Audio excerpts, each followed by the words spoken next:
Good evening प्यारे दोस्तों, सभी का स्वागत है आपके अपने परिवार कौटिल्य पॉलिटेक्निक क्लासेस पर। तो मैं उम्मीद करता हूं कि आप सभी लोग अच्छे होंगे, स्वस्थ होंगे, मस्त होंगे और पढ़ाई कर रहे होंगे।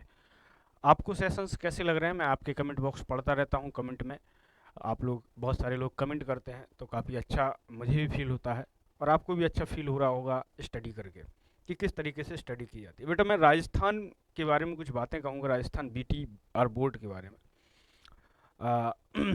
मैंने आज बुक डिपो पर गया, मैं कुछ बुक्स लेने के लिए। मैं अपनी बुक्स लेने गया था एक्चुअली में। तो मैंने देखा, मैंने उनसे पूछा कि पॉलिटेक्निक की बुक्स हैं क्या, तो उनने दिखाई। बहुत पतली पतली बुक्स आती हैं, बहुत छोटी छोटी बुक्स आती हैं। उसमें उसमें जो कंटेंट है जेईएन के हिसाब से तो नहीं है। यानी कि राजस्थान वाले बच्चों को रियलिटी में बहुत मेहनत की ज़रूरत पड़ती होगी आफ्टर द डिप्लोमा। ये बात मैं आज दावे के साथ कह सकता हूँ। जो यूपी के बच्चों इतने यूपी के बच्चे आप कहते हैं सर जल्दी कंप्लीट कर जाते हैं, या फिर बिहार के बच्चे जल्दी कंप्लीट कर जाते हैं, उसके पीछे एक रीज़न मैंने आज देखा। उसके पीछे एक रीज़न यही था कि आपका बहुत ज़्यादा लिमिटेड सिलेबस कर दिया उन लोगों ने, बहुत लिमिटेड सिलेबस कर दिया। और इतना लिमिटेड सिलेबस होना नहीं चाहिए था आप लोगों का। जिस तरीके से जेईएन में वो पूछता है, मुझे नहीं लगता कि इन बुक्स से पार होगी। इसीलिए मैं आप इसमें से, मैं जो पढ़ा रहा हूँ इसमें से आप अपनी हेडिंग्स को अलग कर लीजिए जो आपके काम की हैं। और आपके पास में जैसी पेपर का टाइम आएगा, ये मैं आपसे वादा करता हूँ कि पेपर के समय मैं आपके साथ में बिल्कुल खड़ा रहूँगा। उस पेपर के एक दिन पहले हम लोग या तो पूरी मैराथन लगाएंगे, 5-6 घंटे की पूरा पेपर रिवाइज करा दूंगा मैं, पूरा सब्जेक्ट रिवाइज करा दूंगा मैं आपको। एक एक चीज़ हम लोग रिवाइज कर लेंगे बहुत बेहतरीन तरीके से। और अभी जैसे ये चैप्टर खत्म होगा तो इसमें प्रीवियस ईयर में जितने क्वेश्चन बीटीआर बोर्ड के अलग कर देंगे, राजस्थान बोर्ड के और उत्तर प्रदेश बोर्ड के मैं अलग करा लूँगा। ठीक है, एक प्लेलिस्ट बनवा दूंगा जिसमें हम प्रीवियस ईयर क्वेश्चन पेपर को कैसे लिखना है, उन क्वेश्चंस को कैसे लिखना है, आप अपनी कॉपी पर नोट कर लेना। ऐसा हम कर लेंगे तो हमारा क्या होगा, आपका भी सेपरेट हो जाएगा, उनका बच्चों का भी सेपरेट हो जाएगा। ठीक है, यूपी वालों का भी सेपरेट और आप लोगों का भी सेपरेट हो जाएगा। तो चलिए, एब्सोल्यूट इंस्ट्रूमेंट, हमने टाइप ऑफ इंस्ट्रूमेंट पढ़े थे। तो टाइप ऑफ इंस्ट्रूमेंट में हमने देखा कि आपके पास में दो प्रकार के इंस्ट्रूमेंट थे। एक आपके पास में क्या था बेटा, एब्सोल्यूट इंस्ट्रूमेंट, दूसरा सेकेंडरी। और आपके पास में दो प्रकार के इंस्ट्रूमेंट आए थे सेकेंडरी, एक डिफ्लेक्टिंग, एक नल डिफ्लेक्टिंग। नल डिफ्लेक्टिंग में आपके एसी और डीसी ब्रिज आते हैं। डिफ्लेक्टिंग में आपके जितने भी आपके पास में एनालॉग इंस्ट्रूमेंट है, चाहे वो इंटीग्रेटिंग टाइप हो, चाहे वो रिकॉर्डिंग टाइप हो, चाहे वो इंडक्शन टाइप हो, सारे के सारे इंस्ट्रूमेंट आपके कैसे थे, वो डिफ्लेक्टिंग टाइप इंस्ट्रूमेंट थे। तो यहाँ पर एब्सोल्यूट इंस्ट्रूमेंट यानी कि निरपेक्ष उपयंत्र, यानी कि निरपेक्ष से मतलब क्या है कि ये क्या करता है बेटा, इनडायरेक्ट रीडिंग देता है, डायरेक्ट रीडिंग नहीं देगा।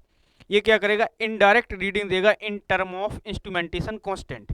यानी कि जो आपका इंस्ट्रूमेंट होगा उसके कांस्टेंट के फॉर्म में आपको रीडिंग देगा। ये आपको कहलाता है एब्सोल्यूट इंस्ट्रूमेंट। ऐसे इंस्ट्रूमेंट जो आपको इनडायरेक्ट रीडिंग देते हैं, किसके रूप में, in term of instrumentation constant के रूप में, हम इनको एब्सोल्यूट इंस्ट्रूमेंट कहते हैं।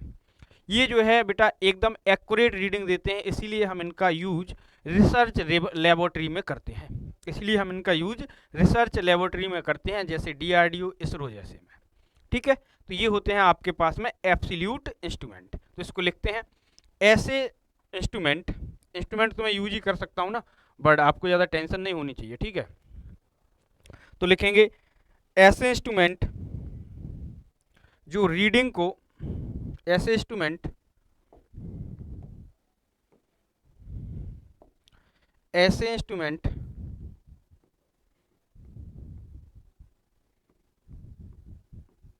इंस्ट्रूमेंट जो जो इनडायरेक्ट इनडायरेक्ट इंस्ट्रूमेंटेशन कांस्टेंट के रूप में, इंस्ट्रूमेंट कांस्टेंट के रूप में, कांस्टेंट के रूप में, के रूप में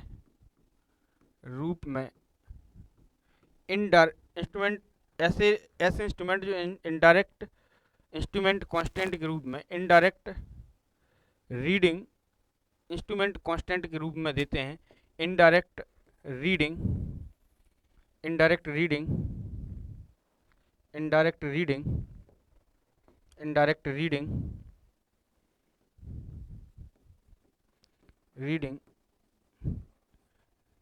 रीडिंग को इनडायरेक्ट कह लीजिए, या फिर ऐसे इंस्ट्रूमेंट जो इनडायरेक्ट रीडिंग इंस्ट्रूमेंट कांस्टेंट के रूप में देते हैं, देते हैं, देते हैं, उन्हें उन्हें निरपेक्ष या फिर एब्सोल्यूट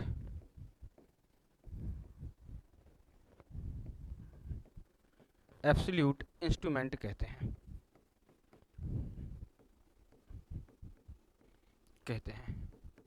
क्या कहते हैं? एब्सोल्यूट इंस्ट्रूमेंट कहते हैं। अब आगे बढ़ेंगे इसमें, इसको क्या कहते हैं? एब्सोल्यूट इंस्ट्रूमेंट कहते हैं। ये इंस्ट्रूमेंट आपके पास में मैक्सिमम टाइम बहुत ज़्यादा एक्यूरेट होते हैं, मतलब बहुत ज़्यादा एक्यूरेट रीडिंग देते हैं, इनमें एरर जो होता है बहुत कम होता है, ना के बराबर इसमें एरर होता है। ठीक है, आपके पास में इनका जो मीटर होता है वो कैसा होता है बेटा? Accurate meter. ठीक है, इनका मीटर, इनका एक्यूरेट मीटर होता है, इनका मीटर एक्यूरेट एक्यूरेट होता है। इसीलिए इसलिए इनका उपयोग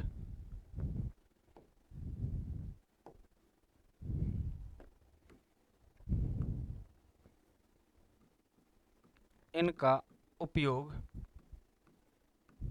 रिसर्च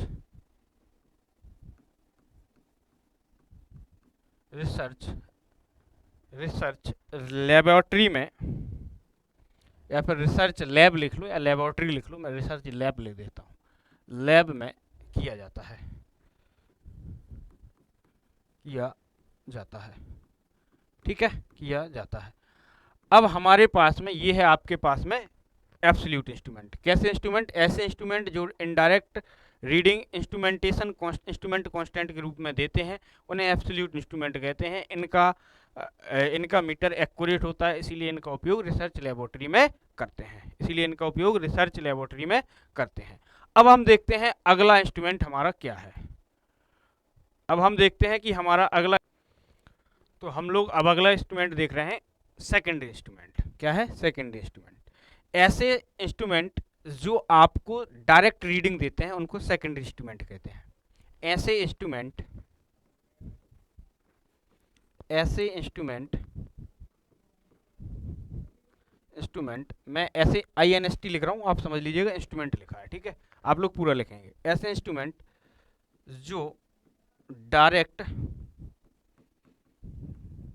डायरेक्ट रीडिंग देते हैं, रीडिंग देते हैं देते हैं डायरेक्ट रीडिंग देते हैं, डायरेक्ट रीडिंग देते हैं। ऐसे इंस्ट्रूमेंट जो डायरेक्ट रीडिंग देते हैं उन्हें उन्हें उन्हें सेकेंडरी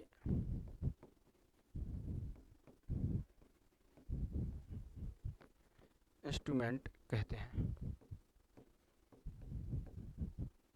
उन्हें सेकेंडरी इंस्ट्रूमेंट कहते हैं।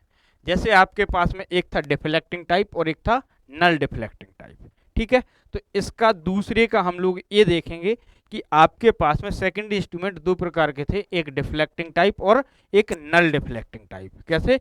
एक डिफ्लेक्टिंग टाइप इंस्ट्रूमेंट और एक था आपके पास में नल डिफ्लेक्टिंग टाइप। तो ये दोनों बातें आपकी क्लियर हो गई होंगी, ये दोनों बातें आपकी क्लियर हो गई होंगी, है ना? ये दोनों बातें आपकी क्लियर हो गई होंगी। एक डिफ्लेक्टिंग टाइप था और एक नल डिफ्लेक्टिंग टाइप। ठीक है, डिफ्लेक्टिंग का मतलब होता है विक्षेप करना, डिफ्लेक्ट का मतलब होता है विक्षेप करना। ठीक है, विक्षेप करना। तो हमारे पास में मैं यहाँ पर पहला पॉइंट लिख रहा हूँ, पहला ये इंस्ट्रूमेंट जो आएगा डिफ्लेक्टिंग टाइप,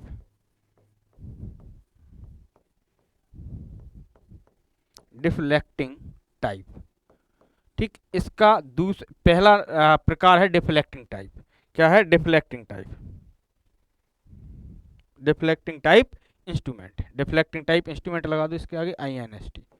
ठीक, अब डिफ्लेक्टिंग टाइप इंस्ट्रूमेंट कैसे क्या होते हैं? इनको बोलते हैं विक्षेपण विक्षेपण प्रकार के विक्षेपण क्षेपण प्रकार के प्रकार के उपयंत्र, उपयंत्र यानी कि आपके पास में विक्षेपण प्रकार के उपयंत्र का मतलब हो गया कि आपके पास में जो विक्षेप करें, क्या करें, जो विक्षेप करें, यानी कि आपके पास में, इनके पास में क्या होता है, पॉइंटर, क्या होता है, पॉइंटर। ऐसे इंस्ट्रूमेंट जिनके पास में पॉइंटर होता है या फिर ऐसे इंस्ट्रूमेंट जो विक्षेप करते हैं,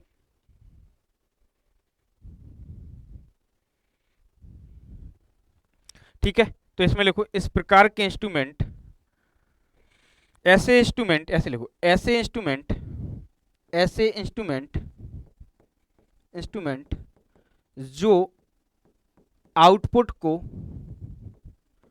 आउटपुट को विक्षेप के रूप में या फिर डिफ्लेक्टिंग के रूप में, ऐसे आउटपुट जो, ऐसे इंस्ट्रूमेंट जो आउटपुट को डिफ्लेक्टिंग,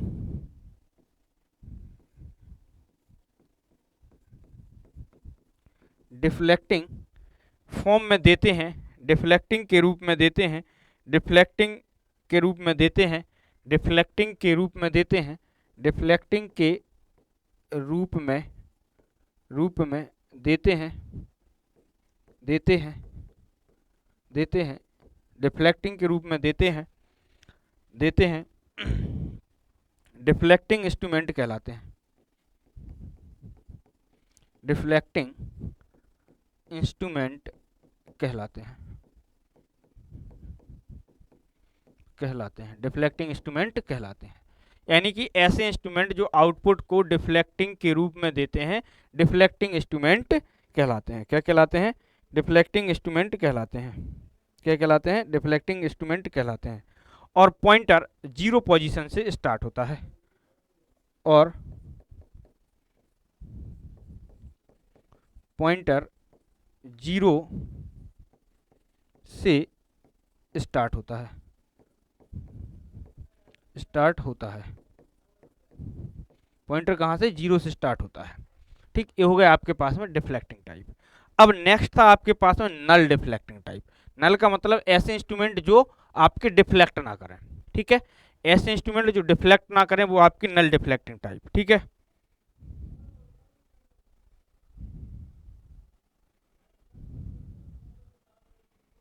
चलिए, अब नल डिफ्लेक्टिंग टाइप को नल डिफ्लेक्टिंग ही बोलते हैं हिंदी में भी।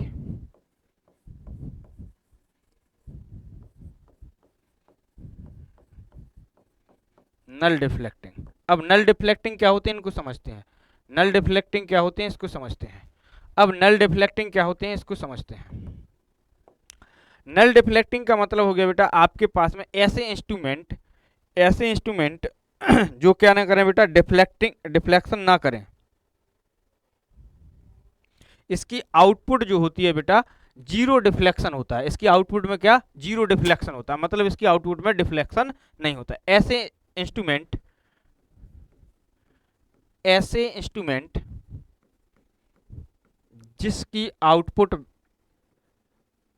जिसकी आउटपुट में जीरो डिफ्लेक्शन हो, जीरो डिफ्लेक्शन हो, उसे, उसे नल डिफ्लेक्शन कहते हैं।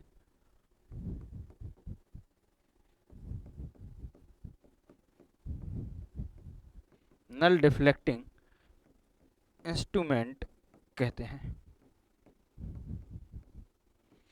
बेटा इनकी सेंसिटिविटी और एक्यूरेसी बहुत ज़्यादा होती है। इनकी सेंसिटिविटी और एक्यूरेसी बहुत ज़्यादा होती है। इनकी सेंसिटिविटी, इनकी सेंसिटिविटी तथा accuracy, accuracy, accuracy, accuracy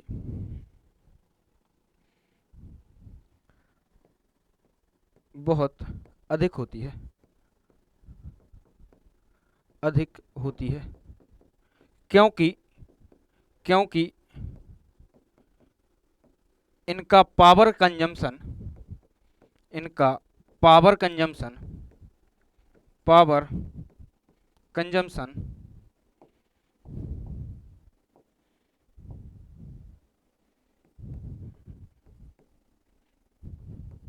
consumption बहुत कम होता है, बहुत कम होता है, इनका पावर कंजम्पशन बहुत कम होता है।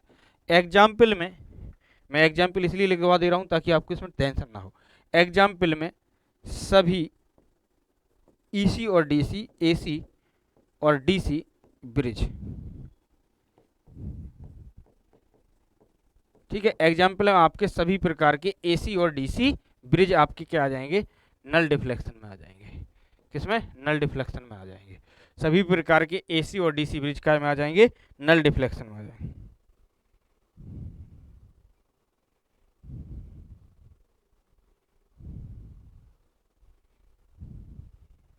ठीक है, सभी इंस्ट्रूमेंट काय में आ जाएंगे, नल डिफ्लेक्शन में आपके आ जाएंगे। किस में आ जाएंगे, नल डिफ्लेक्शन में। चलिए तो नेक्स्ट इंस्ट्रूमेंट देख लेते हैं हम इसमें। आपके पास में अगला इंस्ट्रूमेंट होगा इंडिकेटिंग टाइप इंस्ट्रूमेंट, यानी कि संकेत प्रकार के उपकरण। यह इंस्ट्रूमेंट मापी गई क्वांटिटी का तात्क्षणिक यानी कि इंस्टेंटेनियस वैल्यू देते हैं। ऐसे इंस्ट्रूमेंट जो आपको मेजर्ड वैल्यू का इंस्टेंटेनियस वैल्यू दें, मेजर्ड वैल्यू की इंस्टेंटेनियस वैल्यू दें, वो आपके पास में क्या इंडिकेटिंग इंस्ट्रूमेंट कहलाते हैं। जैसे PMMC, permanent magnetic moving coil. IM आपके पास में इंडिकेट क्या बोलते हैं, आईएम आपके पास में मूविंग आयरन। एम आई होगा बेटा, ये M I, not I M, M I sorry. आपके पास में वोल्ट मीटर, फ्रिक्वेंसी मीटर। अब है अगला इंट्रीगेटिंग उपयंत्र, integrating instrument. These instrument give the measured value to exciting value, यानी कि ये क्या करते हैं बेटा, आपके पास में मेजर्ड वैल्यू से लेके एक्साइटिंग वैल्यू तक आपको देते हैं, जो एग्जिस्टिंग वैल्यू है, सॉरी एग्जिस्टिंग वैल्यू, जो आपके पास में एग्जिस्ट कर रही वैल्यू। जैसे आपके घर के पास में मीटर लगा, उसकी कितनी रीडिंग है, उसने एक समय में कितनी ऊर्जा खपत की, मतलब एक समय में मतलब उसने कितनी ऊर्जा खपत की, यानी कि वो यूनिट बताता है आपको। ऐसे इंस्ट्रूमेंट आपके इंटीग्रेटिंग इंस्ट्रूमेंट कहलाते हैं। जैसे आपके पास में energy meter, watt hour meter, kilo watt hour meter और एम्पियर आवर मीटर। नेक्स्ट है आपके पास में रिकॉर्डिंग टाइप इंस्ट्रूमेंट। ऐसे इंस्ट्रूमेंट जो आपकी मेजर्ड वैल्यू को क्या करें, रिकॉर्ड किया करते हैं, उनको बोलते हैं ऐसे इंस्ट्रूमेंट। ऐसे इंस्ट्रूमेंट इंस्ट्रूमेंट जो जिनकी जिनकी मेजर्ड वैल्यू या फिर आउटपुट को, जिनकी जिनकी मेजर्ड वैल्यू, मेजर्ड वैल्यू या आउटपुट को पेपर पेपर की सहायता से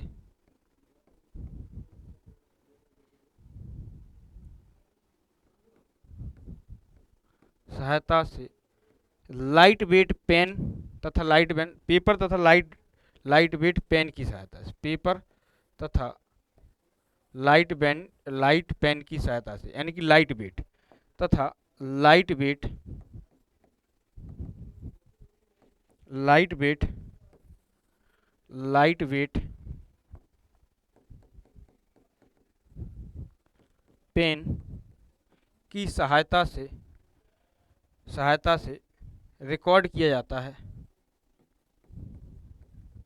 क्या किया जाता है,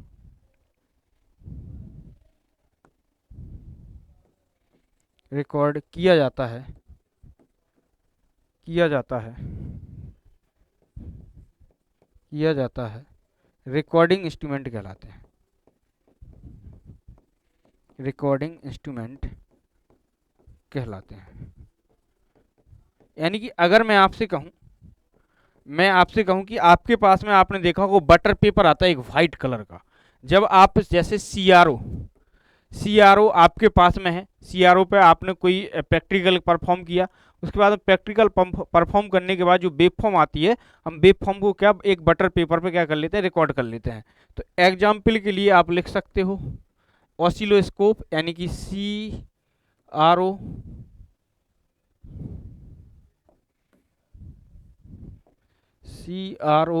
coma recording wattmeter, recording wattmeter,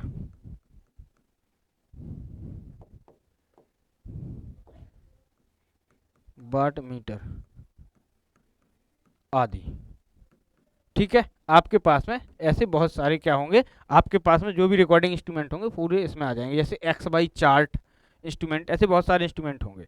तो ये था आपके पास में कितने प्रकार के कौन से इंस्ट्रूमेंट होंगे। तो नेक्स्ट लेक्चर में इसके आगे पढ़ेंगे। तो आज के लिए इतना ही। आप सभी का शुक्रिया। सेशन पसंद आए तो शेयर करते रहें और कमेंट बॉक्स में ज़रूर बताएं कि आपको सेशन कैसे लग रहे हैं। Thank you.